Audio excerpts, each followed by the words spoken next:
Across home gardens worldwide, tomato vines are wilting. Cucumber leaves are yellowing. Pepper plants are producing fruit half the size they should. The cause is rarely what most gardeners suspect. The solution, according to growers who have quietly been using it for decades, costs almost nothing. It comes from two ingredients sitting in most kitchens right now. 1 tablespoon of one of them, a small splash of the other, and the difference in harvest size by the end of a single season can be staggering. For decades, the standard advice for struggling vegetables has been the same. Add chemical fertilizer. The plants respond fast, leaves green up within days, and growth accelerates. The problem shows up later. Synthetic fertilizers deliver nutrients in concentrated bursts that scorch fine root hairs, disrupt the microbes living in the soil, and leave plants increasingly dependent on the next dose. Within a single season, soil structure begins to break down. Beneficial fungi disappear.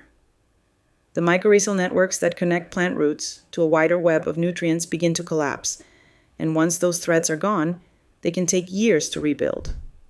The plants become more vulnerable to pests and disease, not less. Researchers studying long-term soil health have documented this pattern again and again.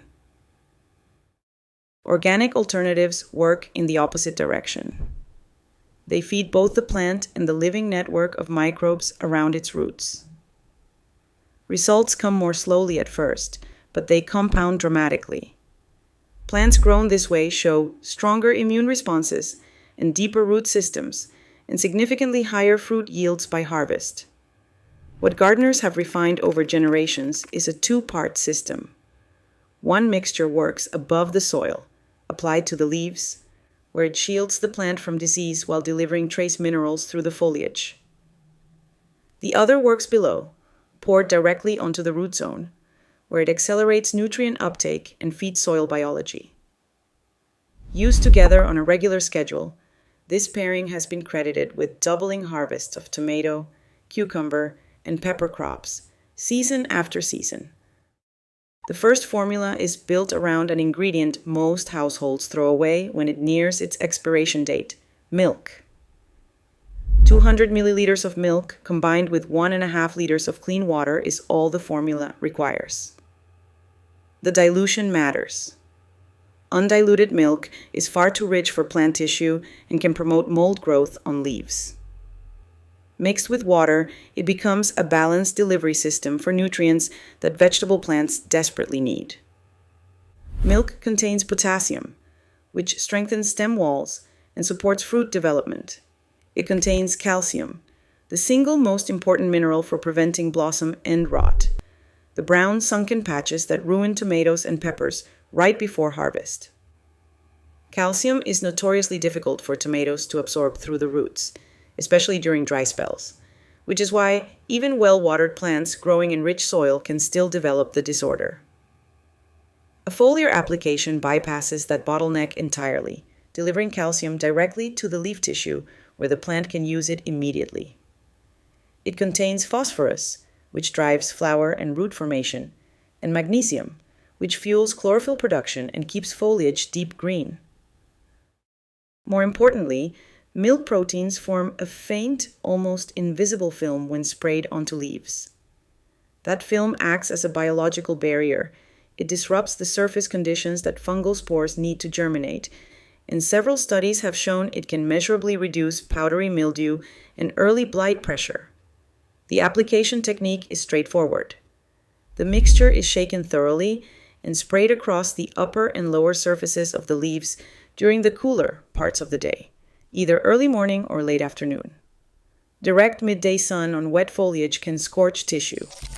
Repeated every 10 to 15 days through the growing season, the milk treatment produces noticeably greener leaves, sturdier stems, and a sharp drop in fungal disease. The second formula targets the soil.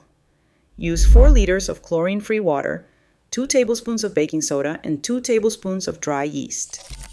Pour the water into a large container first. Add the baking soda next, then add the yeast.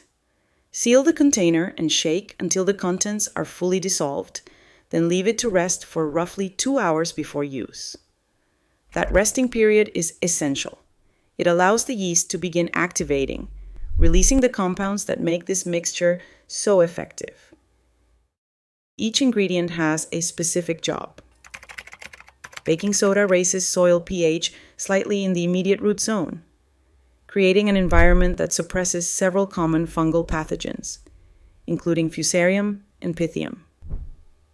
Yeast brings something different. It is rich in B-complex vitamins, nitrogen, phosphorus, and a class of natural growth stimulating compounds called auxins. Auxins regulate cell elongation, root branching, and flower formation, and every healthy plant produces them in small amounts on its own. Supplying them externally amplifies the effect, particularly during the critical fruit setting phase when the plant's internal demand peaks. As the yeast cells break down in the soil, they release these compounds gradually, feeding both the plant and the microbial life surrounding the roots. The result is faster nutrient absorption, more vigorous flowering, and heavier fruit set. The mixture is applied directly to the soil at the base of each plant, ideally in the early morning or evening when temperatures are moderate. Watering at these times allows the roots to take up the solution overnight, when transpiration is low and absorption is most efficient. The most reliable rhythm combines the two treatments on alternating cycles. Use the milk foliar spray every 2 weeks and the yeast drench once per week. Together, this schedule creates a complete feeding system. Disease pressure drops from above, and soil biology improves from below, so plants direct more energy into fruit production rather than defense. Within 10 to 14 days, gardeners typically notice darker, thicker leaves and stronger stem growth. Within 4 to 6 weeks, the difference in fruit size and quantity becomes obvious. Tomatoes develop more sugar and a deeper red. Cucumbers grow longer and crisper with thinner skins. Peppers gain weight on the vine and show fewer cosmetic defects.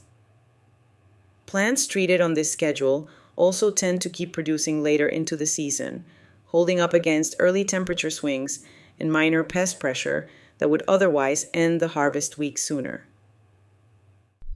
What makes this approach remarkable is not the science, though the science is sound. It is the cost. A liter of milk and a packet of dry yeast represent perhaps a few cents per plant across an entire season. The same plants treated with chemical fertilizer might cost 10 times more, leaving worse soil at the end of the year and less resilience the next. Generations of growers worked this out long before commercial fertilizers existed.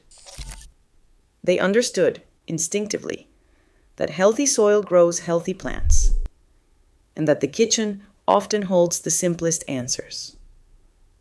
1 tablespoon of yeast, a small pour of milk, and by the end of summer, a harvest that looks nothing like the one that came before.